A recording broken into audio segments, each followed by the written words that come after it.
Jelas? Nah, pergerakan meninggalkan nomor 1 ke nomor 2 nanti turun ke nomor 3 ke nomor 4 dan nomor 5, itu disebut dengan perjalanan tanazul. Perjalanan menjauhi titik itu sentrifugal. Nanti kalau sudah sampai di tepinya, mau kemana lagi kita? Harus kembali ke atas, iya kan? Kalau kita jatuh ke atas, mentok di sini, melenting nanti naik ke atas lagi, lentingan dari bawah naik ke atas, itu disebut dengan taraqi atau su'ud. Nah, kalau pembicaraan kita mi'raj tentang salat ini Bapak Ibu, di mana disebut langit. Subhanalladzi asra bi 'abdihi lailam minal masjidil haram ilal masjidil aqsa. Kita dari bumi terbang pakai pesawat apa gitu. Di atasnya matahari, kira-kira seperti itu. Itu tidak seperti itu yang namanya mi'raj Bapak Ibu. Mi'raj dalam bahasa tasawufnya, kita kembali ke titik nomor 1 itu. Atau nomor 2 dan 1 itu. Jelas? Jadi bukan naik dalam pengertian jarak, naik dalam kualitas spiritual.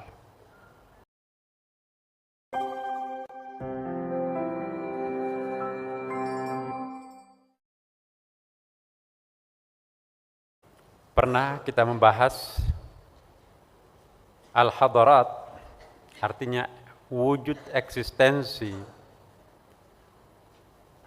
ada 5.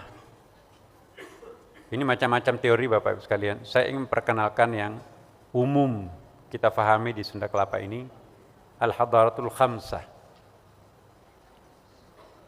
Melalui hadis-hadis Nabi yang pernah kita bahas juga, terutama hadis qudsi, kuntu kanzan makhfiyan, aku itu adalah bagaikan harta karun yang tersembunyi. Kanzan makhfi, ketika itu Allah Subhanahu wa ta'ala masih berada pada apa yang biasa disebut dengan sirrul asrar, rahasianya rahasia, haqiqatul haqiqah, hakikatnya hakikat, ya, atau banyak lagi. Tidak ada yang kenal siapapun Allah Subhanahu wa ta'ala pada waktu itu. Kira-kira, mohon maaf, ini bukan menggambarkan Allah, enggak. Eksistensinya kita akan urut begini.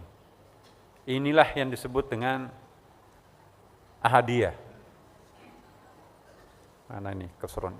Ya. Yang hitam ini Bapak Ibu sekalian, Ibu, semula sebetulnya yang pinggir-pinggir itu enggak ada. Yang pinggir enggak ada, yang ada hanya yang di tengah itu, yang hitam. Itu yang disebut dengan ahadiyah.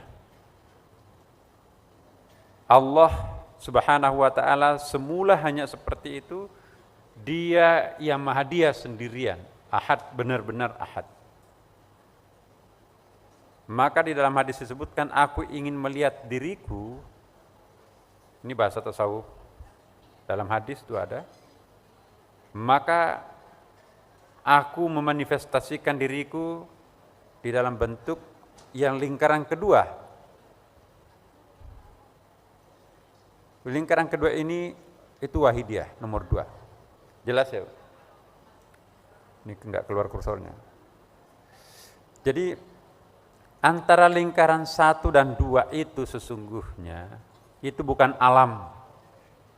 Apa yang dimaksud alam? Alam ialah makhluk Allah. Alam ialah segala sesuatu selain Allah. Itu disebut alam. Saya pernah mencontohkan, ini kertas ya. Ini satu kertas kan Bapak Ibu. Yang seperti ini, itulah yang hitam itu di atas. Ini disebut dengan ahadiyah. Ada nggak tulisan Bapak di sini, dilihat Ibu? Nggak ada kan? Blame, itulah titik kosong, titik hitam, misteri, ya.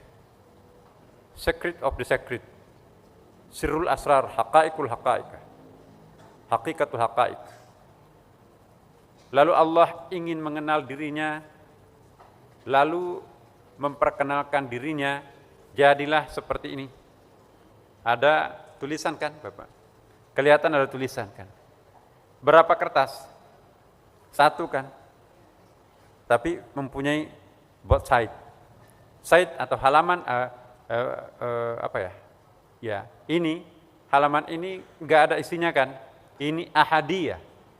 Kalau ini wahidiyah. Secara kebahasaan ahadiyah itu yang maha esa. Kalau wahidiyah satu.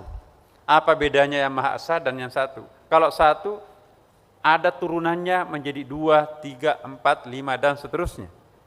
Tapi kalau ahadiyah enggak ada turunannya. Maka itu maha esa. Ini yang disebut dengan sirrul asrar. Kalau seandainya kita belajar perbandingan agama, di dalam agama Yahudi, mungkin yang dimaksudkan dengan sirrul asrar, seperti istilahnya mereka, Ein Sof. Ein Sof itu sirrul asrar. Kalau kita melihat struktur Ka'balah Yahudi itu ya, Ka'balah itu tasawufnya Yahudi. Nah, ini disebut Ein Sof, yang blame. Dalam Taoism, sesuatu yang maha sekret itu juga disebut dengan Yin. Dalam Hindu, yang ini disebut dengan Atma. Ini nanti Brahma. Jadi ada persinggungan-persinggungan antara agama-agama soal titik tunggal itu. Makanya itu, semakin tinggi kita mengurut asal sumber agama, maka itu nanti ada perjumpaan pada sebuah titik. Itulah sebabnya pendekatan tasawuf itu pendekatan tinggi. Semakin tinggi kita mengurut urutan asal, maka itu ternyata adalah ketemu di atas sana. Tapi semakin turun ke bawah semakin berbeda. Teori jari-jari tangan. Wah, ini beda, sangat beda. Ini beda, ini beda. Tapi ditarik ke atas makin mendekat. Sampai ke atas ketemu di dalam sebuah titik. Hati-hati di sini Bapak sekalian. Mohon maaf yang baru ikut di sini. Ini pengajian 10 tahunan kita di sini. Jadi ini pengulangan dari apa yang pernah saya sampaikan sebetulnya. Cuma ini baru kita visualisasikan dalam bentuk gambar. Ini ahadiyah, ini wahidiyah. Ya. Apa isinya lembaran ini? Inilah yang disebut dengan Al-Asmaul Husna. Nama-nama Allah di situ. Kalau di sini ada enggak namanya? Tanpa nama. Ada enggak identitasnya? Tanpa identitas. Ada enggak ini? Ada ini. Tapi enggak ada namanya, enggak ada sifatnya, enggak ada tanda-tandanya. Hanya yang tahu adalah dirinya sendiri. Tapi karena Tuhan ingin melihat dirinya seperti dalam hadis qudsi tadi, maka dia memanifestasikan dirinya di dalam site yang berbeda. Walaupun tetap satu kertas, dari sini blank, kira-kira ukurannya ini. Ukurannya di atas kosong, maka di bawah itu nanti ada tulisannya seperti ini. Ini yang disebut wahidiyah, satu, ini disebut dengan ahadiyah esa. Ini satu, ini esa. Mana lebih mutlak kesatuannya? Esa atau satu? Ini yang esa, ini yang satu, sama-sama satu. Satu kertas tapi punya dua wajah. Ini ahadiyah, ini wahidiyah. Enggak mungkin tanpa dua kan? Nih, contoh. Apa isinya ini? Inilah isinya sifat-sifat. Inilah nama ya. Nama itu apa Ibu? 99 nama Allah, Ar-Rahman, Ar-Rahim yang kita hafal tadi itu kan. Di mana letaknya nama-nama Allah? Perhatikan di lingkaran itu, di lingkaran kedua. Ya. Ketika di lingkaran hitam itu enggak ada yang 99, Yang 99 itu masih menyatu. Ar-Rahman Ar-Rahim sampai As-Sabur masih menyatu. Tapi di Wahidiyah ini, saya harus hati-hati menjelaskan ini, karena ada pendengar kita di rumah dan pemirsa kita di TV juga yang mungkin gak ikuti dari awal. Yang esah ini bukan berarti tidak ada nama di sini, tidak ada sifat di sini, ada, tetapi hanya dia yang tahu. Kenapa? Karena masih menyatu. Kalau kita lihat dari jarak jauh, gunung puncak itu ya, indah, kayak kebun teh habis dicukur rapi sekali. Tapi begitu kita mendekat di pohon teh, wah ternyata nggak ada jurang malah di bawahnya. Semakin dekat semakin berbeda, semakin jauh semakin menyatu. Begitu. Sebetulnya di titik hitam itu juga ada. Kalau komputer itu bisa menolong kita untuk mengenal Tuhan. Ya. Banyak, tapi begitu kita fokus hanya menjadi sebuah titik. Kalau sudah menjadi sebuah titik, masih ada nggak warna di situ? Nggak ada. 1000 warna kalau itu ditebalkan, dilebarkan. Tapi kalau dijadikan semacam titik menyatu dalam sebuah titik, masih ada warna nggak? Masih ada nama di situ nggak? Masih ada tulisan nggak? Nggak ada. Kenapa? Bukan berarti nggak ada, tapi karena menyatu sedemikian padatnya. Tapi semakin kita perbesar, oh ternyata ada tulisannya. Ini dia. Itu disebut dengan Wahidiyah. Dari mana datangnya tulisan ini? Itu dari titik itu kan. Titik hitam itu yang disebut dengan Ahadiyah.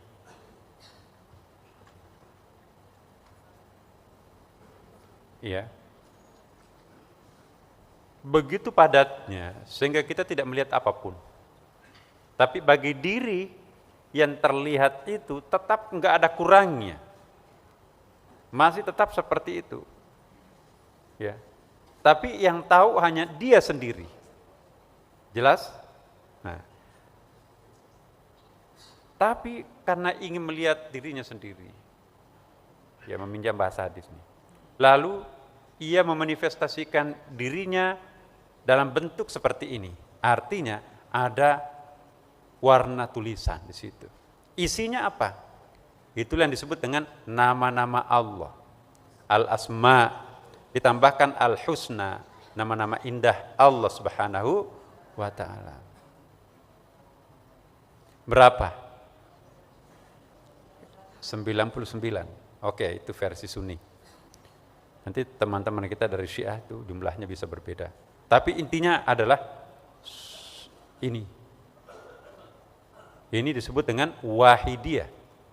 Bahasa Indonesianya ini yang Maha Satu. Kalau ini yang Maha Esa. Kenapa disebut Esa? Ini satu. Karena satu ini ada uraiannya, ada namanya. 99 nama Allah di situ. Apakah itu berarti 99 Tuhan? Tidak sama sekali. Yang 99 ini nama dari sebuah wujud yang maha tunggal. Jelas?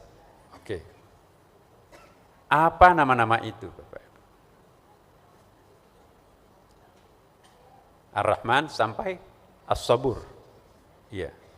Sebelum sampai uraian nama-nama itu, saya ingin kembali bahwa titik hitam ini Ahadiyah, yang berikutnya sesudah itu nomor 2 ini enggak main kursornya, itu yang disebut dengan Wahidiyah. 1 dan 2 itu tidak disebut alam. Kenapa tidak disebut alam? Karena masih dia kok. Yang ini Mahadiyah, ini juga Mahadiyah. Cuma dilihat dari sudut ini Esa, dilihat dari sudut ini satu. Tetap satu, memang satu kertas, iya kan? Ya. Inilah yang disebut nanti di dalam bahasa tasawufnya al-a'yanus tsabitah. Itu dalam kurungnya Bapak Ibu perhatikan, apa yang dimaksud a'yan? jamak daripada ainon. Apa artinya ainon? Artinya sesuatu. Asyai, mirip dengan asyai. Ainun itu materi, bukan materi ya. Ain ya, sesuatu. As-sabita, jadi ainun jamaknya al-a'yan, ya, thing ya, the thing. Al-a'yan, many thing, banyak sesuatu, salah ya. Pokoknya banyak wujud lah di situ. Tapi wujudnya itu masih wujud al-haq. Al-haq yaitu masih wujud Tuhan. Kenapa disebut as-sabita? Artinya as-sabita itu permanen. Ya. Apa yang dimaksud permanen? Nanti kita bahas tasawufnya. Ada yang disebut dengan abadi. Ya. Ada lagi yang disebut dengan azali. Apa perbedaan abadi dan azali? Dua-duanya disebut baqa. Bedakan Bapak Ibu sekalian. Ya. Ada keberadaan yang tidak punya akhir, tapi punya awal. Ada keberadaan yang tidak punya awal, tidak punya akhir. Ya. Ada keberadaan tidak diawali oleh ketiadaan. Ada keberadaan diawali oleh ketiadaan. Ya. Meja ini 1 abad yang lalu ada enggak? Berarti sudah jadi meja. Diawali dengan ketiadaan, nanti diakhiri juga dengan ketiadaan. Jelas? Ada sesuatu keberadaan, diawali dengan ketiadaan, tetapi tidak diakhiri dengan ketiadaan. Ada wujud, tidak diawali oleh ketiadaan, dan tidak juga diakhiri dengan ketiadaan. 3 macam kan Bapak Ibu? Sama-sama wujud. Banyak definisi wujud. Ini baru satu pengertian wujud. Harus peras otak kita memang di sini. Kan ini inti. Manusia di mana nanti adanya? Dan Tuhan di mana adanya? Alam di mana adanya?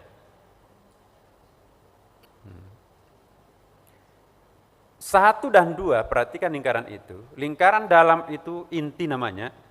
Segalanya kalau dalam filsafat itu berawal dari sebuah titik.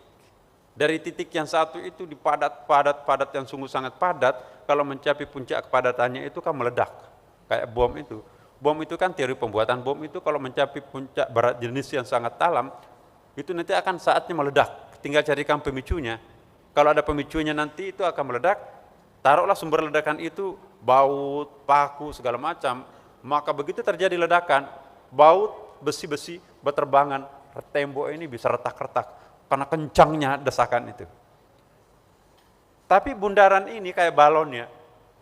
Kalau sudah Big Bang seperti tadi, ini pendekatan filsafatnya, itu nanti akan memuai apa kalau membesar itu ya. Tiup balon itu kan, tiup besar. Kalau mencapai puncaknya meledak enggak? Jadi mengembang diakhiri dengan ledakan, memadat diakhiri dengan ledakan. Kalau ini penjelasannya lain. Tapi logikanya ada, bisa dipakai alat untuk memahaminya. Ya. Makanya itu lingkaran dalam itu ahadiyah, enggak ada nama di situ, enggak ada sifat di situ kan.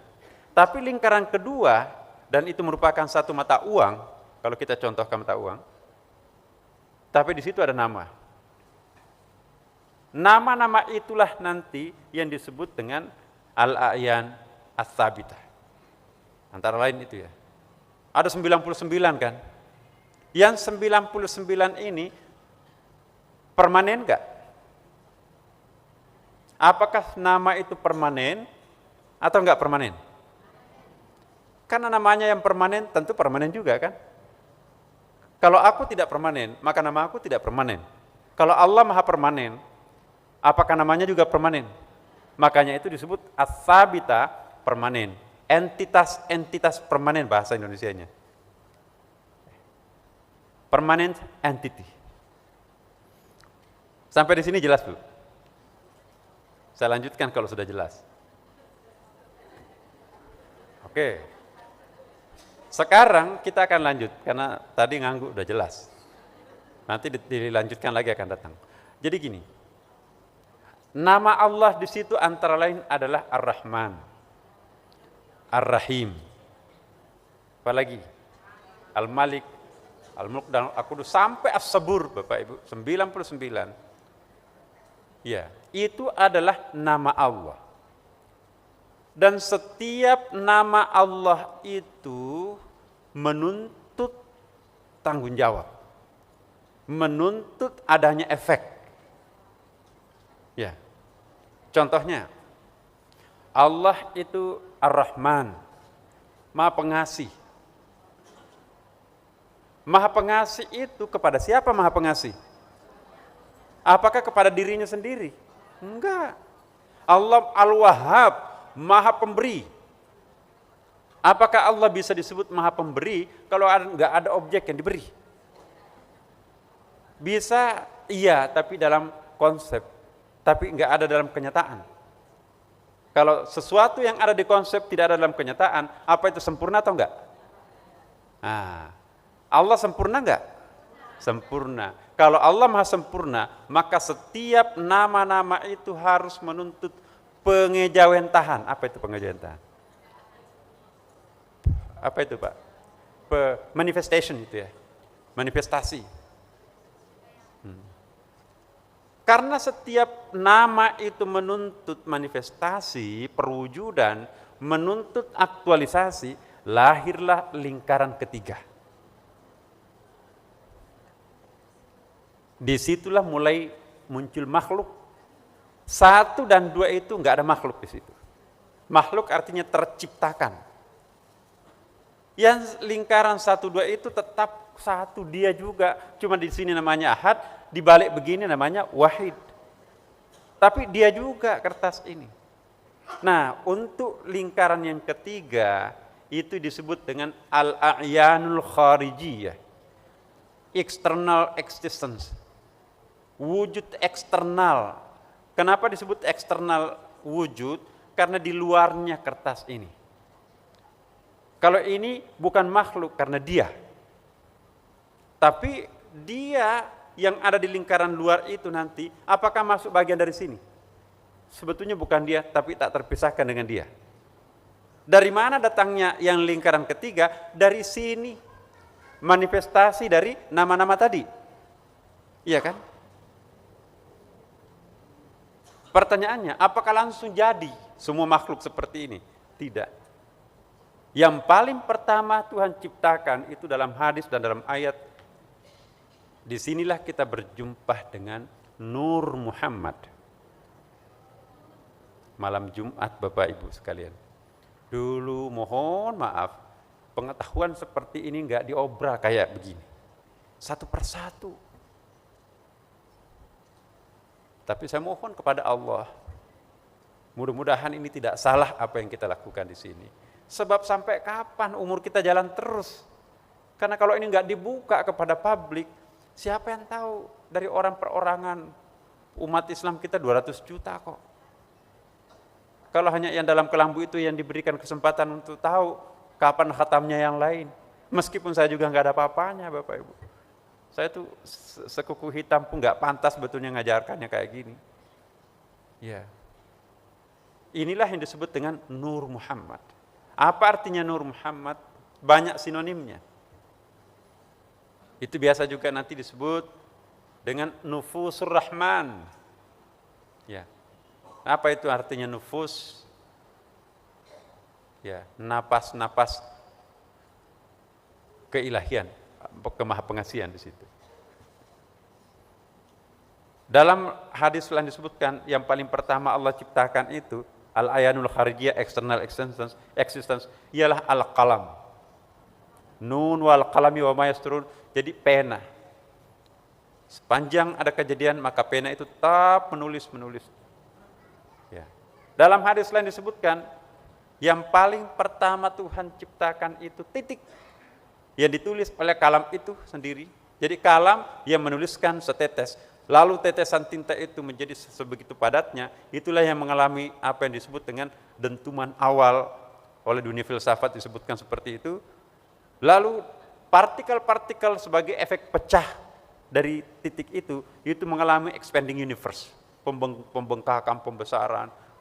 Ya, tadinya Papua itu menyatu dengan Australia. Tadinya pusat kebudayaan itu sebetulnya adalah di Indonesia ini. Maka itu Perancis sekarang ini mencari dasar laut Indonesia. Justru puncak peradaban manusia pertama, jangan-jangan Nabi Adam, itu adalah di ini, Khatulistiwa ini. Tapi terkena gempa atau apalah, pecah-pecah daratan kita ini. Dalam Quran, gunung-gunung itu berjalan, bahkan berlari. Akhirnya peta dunia itu selalu berubah. Daratan dan pulau-pulau tidak selamanya seperti ini. Kenapa? Di dalam Al-Quran diisyaratkan, gunung-gunung itu berjalan meninggalkan tempatnya, makanya ada batuk-batuk bumi itu kan, ada retak-retak bumi ini mengalami pergerakan. Kenapa? Balon itu ditiup, membesar. Akhirnya pori-porinya kelihatan kan. Maka itu ada konsep hari kiamat, meledak. Nah, kembali ke sini. Dari lingkaran yang ketiga itulah nanti mengalir, apa lingkaran ketiga itu? Alam Jabarut. Apa yang dimaksud alam Jabarut Bapak Ibu sekalian? Alam roh. Bukan alam wujud materi seperti ini. Nur Muhammad, Qalam, Nufusur Rahman, Jauhar, banyak namanya. Insan kamil. Nanti satu saat saya akan jelaskan, insan kamil itu bukan manusia sempurna, bukan manusia lah istilahnya. Insan kamil nanti kita jelaskan. Nah, sampai di sini alam Jabarut. Alam Jabarut ini adalah alam suci. Karena satu dinding tipis yang mengantarnya dengan yang Maha Esa, yang Maha Satu tadi. Ya. Dari lingkaran ketiga itu lahir atau mengalirlah wujud-wujud berikutnya, alam malakut yang keempat. Apa itu alam malakut? Alamnya malaikat, makhluk spiritual, alamnya jin, situ. Itu banyak nama, nanti ada apa namanya, alam misal, kemudian ada alam gaib, ada macam-macam namanya. Tapi ini saya ingin memperkenalkan satu teori yang gampang. Itu ada 7 kalau saya nggak salah di beberapa buku itu. Tapi intinya seperti ini. Yang tetap pertama Ahadiyah, kemudian Wahidiyah, lalu ada Jabarut. Nah, Jabarut itu nanti ada alam malakut. Nah, malakut dengan Jabarut itu biasa juga diistilahkan dengan alam misal. Biasa juga disebutkan dengan alam barzakh. Barzakh itu demarcation, garis pemisah antara yang maha mutlak gaibnya dan yang mutlak nyatanya, zahirnya. Jadi alam Jabarut dan malakut itu biasa diistilahkan dengan alam misal atau alam barzah. Dan yang kelima itu adalah alam syahada yang paling luar. Apa itu alam syahada? Alam dahir. Jadi yang dahir seperti kita ini, tanah, pohon dan sebagainya, yang bisa ditangkap oleh panca indera Bapak Ibu sekalian. Dari mana datangnya? Dari lingkaran keempat. Lingkaran keempat dari mana datangnya? Lingkaran ketiga. Lingkaran ketiga dari mana asal usulnya? Adalah manifestasi perwujudan dari Wahidiyah. Wahidiyah dari mana datangnya? Dari titik itu. Nah, bingung kan? Yang mana Tuhan, yang mana makhluk? Apakah makhluk itu tidak ada kaitannya dengan Sang Pencipta? Kalau Sang Pencipta itu suci, mulia, benar nggak Allah itu maha mulia? Benar nggak Tuhan maha suci? Kalau sesuatu yang lahir daripadanya merupakan manifestasi dari wujud tunggalnya. Ada pengaruh sucinya enggak? Ada pengaruh mulianya enggak? Berarti yang kita lihat ini siapa? Mulia enggak? Dari mana datangnya? Dari yang maha mulia kan? Ya. Apakah makhluk yang kita saksikan ini kan taruhlah makhluk Allah ini, apakah enggak ada kaitannya dengan yang maha suci, yang maha mulia, yang maha agung? Ya. Kalau kita mengatakan enggak ada, berarti Tuhan itu by accident, enggak ada kaitannya dengan makhluknya sendiri. Nah, dengan demikian Bapak Ibu sekalian, seluruh makhluk yang kita lihat, kenal, saksikan sebagai makhluk ini, entah itu makhluk syahada, entah itu malakut, entah itu jabarut, semuanya berasal dari mana? Dari Dia. Adakah sesuatu yang bukan dari dirinya? Enggak ada.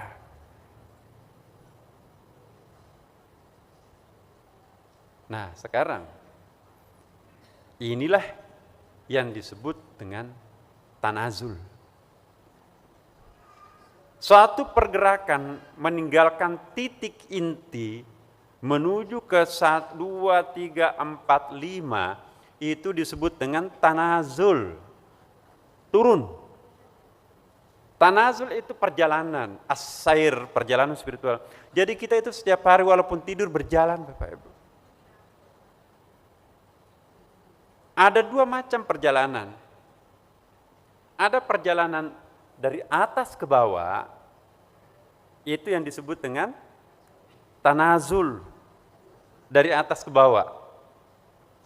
Nanti perjalanan berikutnya, karena itu merupakan satu lingkaran, al-qaus, dari bawah ke atas, perjalanan juga kan.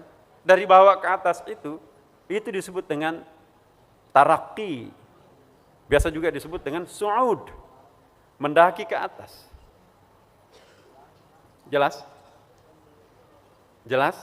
Nah, tanazul turun. Kenapa disebut turun? Karena berasal dari titik yang maha agung. Nah, ini masuk ke sini.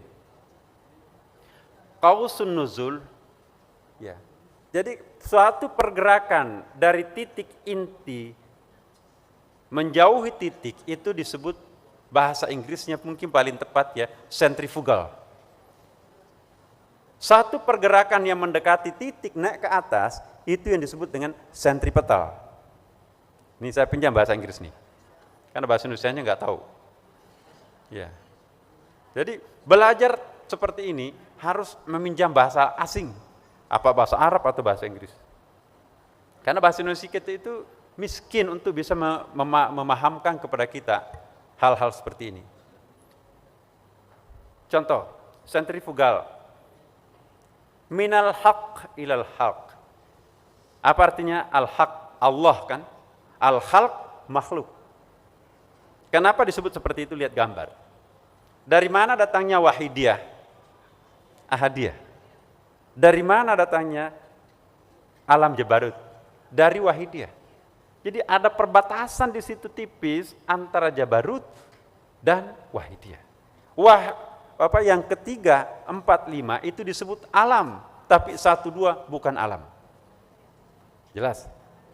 Nah, pergerakan meninggalkan nomor 1 ke nomor 2 nanti turun ke nomor 3 ke nomor 4 dan nomor 5, itu disebut dengan perjalanan tanazul. Perjalanan menjauhi titik itu sentrifugal. Nanti kalau sudah sampai di tepinya, mau kemana lagi kita? Harus kembali ke atas, iya kan? Kalau kita jatuh ke atas, mentok di sini, melenting nanti naik ke atas lagi, lentingan dari bawah naik ke atas, itu disebut dengan taraqi atau su'ud. Nah, kalau pembicaraan kita mi'raj tentang salat ini Bapak Ibu, di mana disebut langit. Subhanalladzi asra bi 'abdihi lailam minal masjidil haram ilal masjidil aqsa. Kita dari bumi terbang pakai pesawat apa gitu. di atasnya matahari, kira-kira seperti itu. Itu tidak seperti itu yang namanya mi'raj, Bapak Ibu. Mi'raj dalam bahasa tasawufnya, kita kembali ke titik nomor 1 itu. Atau nomor 2 dan 1 itu. Jelas? Jadi bukan naik dalam pengertian jarak, naik dalam kualitas spiritual. Bingung kan? Kata Rasulullah, Allahumma rabbi zidni takhayyuran, ya Allah tambahkanlah kebingunganku. Semakin bingung kita, semakin kita dekat dengan Allah Subhanahu wa ta'ala. Semoga kita panjang umur, Ibu. Ini tidak tamat ini, belum khatam. Oke, mohon waktu 7 menit jelaskan ini. Saya takut kalau ini nggak difahami, nanti wah Pak Nasr aliran sesat apa lagi yang diajarkan di Sunda Kelapa itu. Nauzubillah, nauzubillah, nauzubillah min dzalik. Qausun nuzul dari titik hitam tadi nomor 1 itu as-sair bitanazul. Perjalanan atau pergerakan turun ke bawah. Kenapa disebut turun ke bawah? Karena minal haq ilal haq. Dari al-haq Allah ya, turun menjadi makhluk.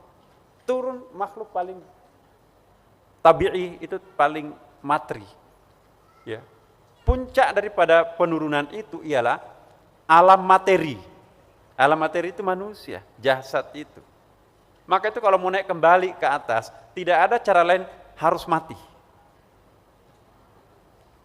Selama roh dengan badan ini tidak berpisah, Bapak Ibu sekalian, itu kita nggak mungkin naik ke atas. Kenapa? Di atas sana itu adalah murni 100% adalah alam batin. Sedangkan badan kita ini bukan batin. Pintu gerbang untuk naik ke atas, mati. Jangan takut mati. Karena kalau nggak mati, tidak bisa kembali ke kampung halaman kita. Nah itu. Minal batin ilal zahir. Itu kalau tanazul. Kita dari dunia batin ke dunia zahir. Apa yang dimaksud zahir? Lahirnya seperti sekarang. Yang ketiga, minal ijmal atau al-kul ila tafsil atau al-juz'i. Ijmal itu apa itu ya? Menyatu. Ya, menyatu.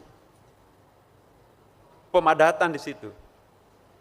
Tapi kalau turun ke bawah, yang tadi menyatu itu bercerai-berai ternyata banyak ya. Ada warna-warninya seperti ini banyaknya itu. Di atas itu alam kesatuan, di bawah ini alam perceraian gitu ya.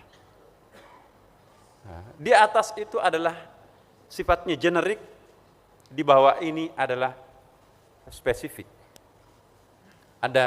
Di atas ada genus, di bawah ada spesies, dalam biologi itu istilahnya kan.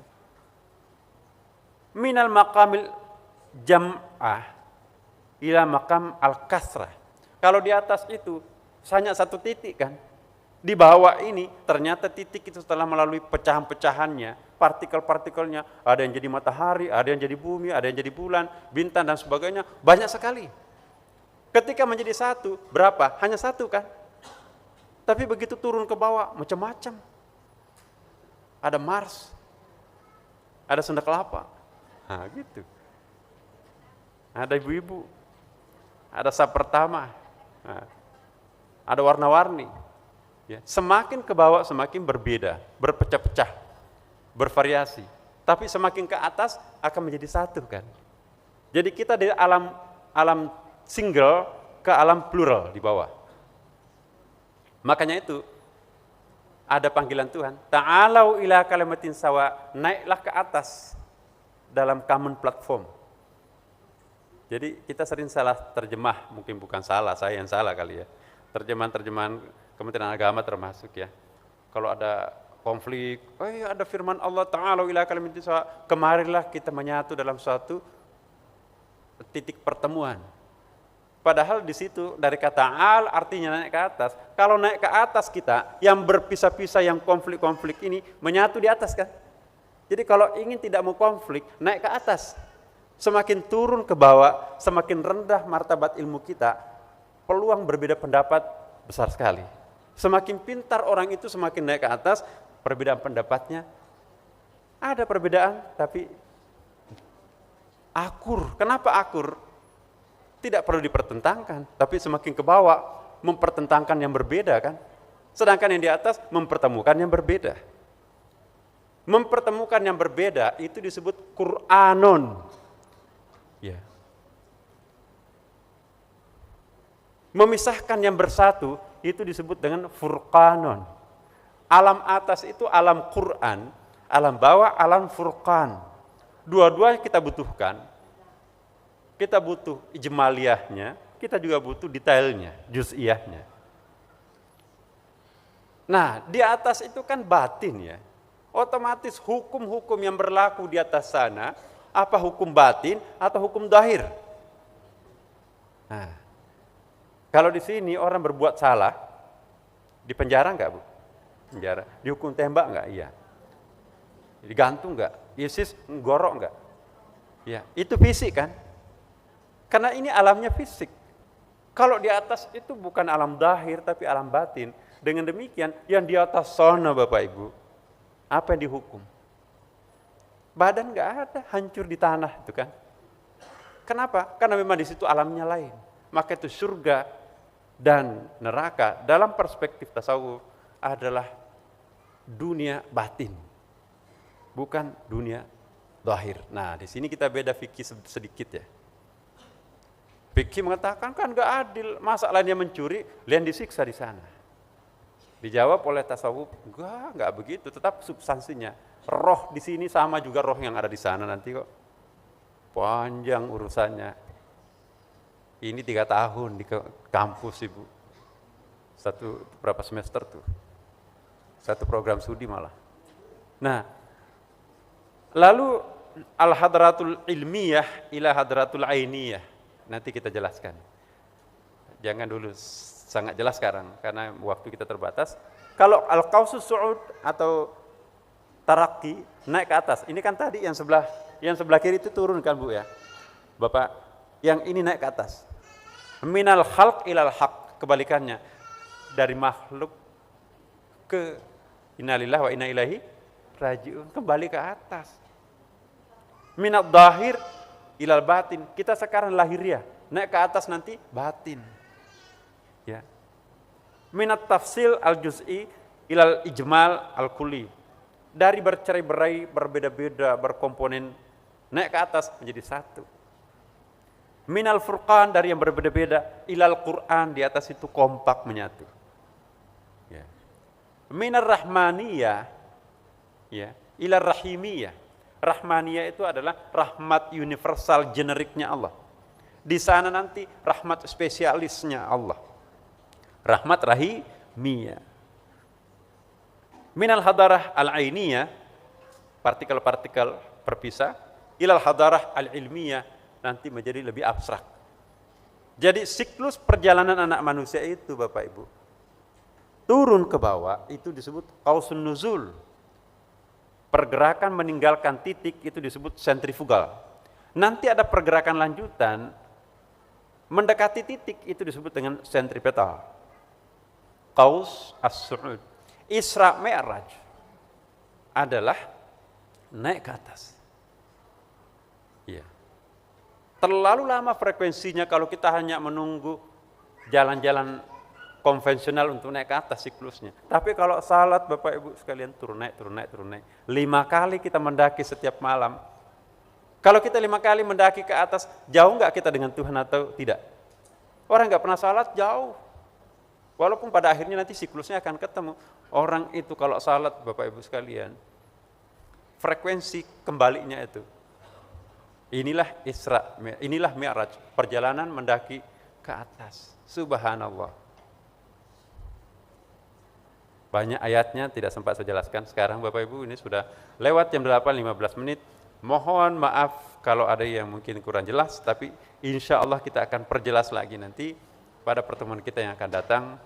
Dan karena ini sesuatu yang sangat-sangat mendasar Bapak Ibu sekalian, mari kita mohon kepada Allah Subhanahu wa taala betul-betul semoga jangan setengah-setengah kita diberikan. Semoga Allah memberkati apa yang kita fahami bersama dan semoga jalan yang kita tempuh ini adalah benar adanya. Seandainya itu salah, maka kami dan kita semua memohon ampun kepada Allah Subhanahu wa taala. Kami semua mencoba untuk mendalami hakikat-hakikatmu ya Allah. Kalau salah tunjukilah kami, maafkanlah kami, tapi kalau benar kami bersyukur terhadapmu ya Allah. Ya Allah, berkahilah kami semuanya. Al-Fatihah. A'udzubillahi minasyaitonirrajim. Bismillahirrahmanirrahim. Alhamdulillahirabbil alamin arrahmanir rahim maliki yaumiddin iyyaka na'budu wa iyyaka nasta'in ihdinas siratal mustaqim siratal ladzina an'amta 'alaihim ghairil maghdubi 'alaihim waladdallin. Assalamualaikum warahmatullahi wabarakatuh.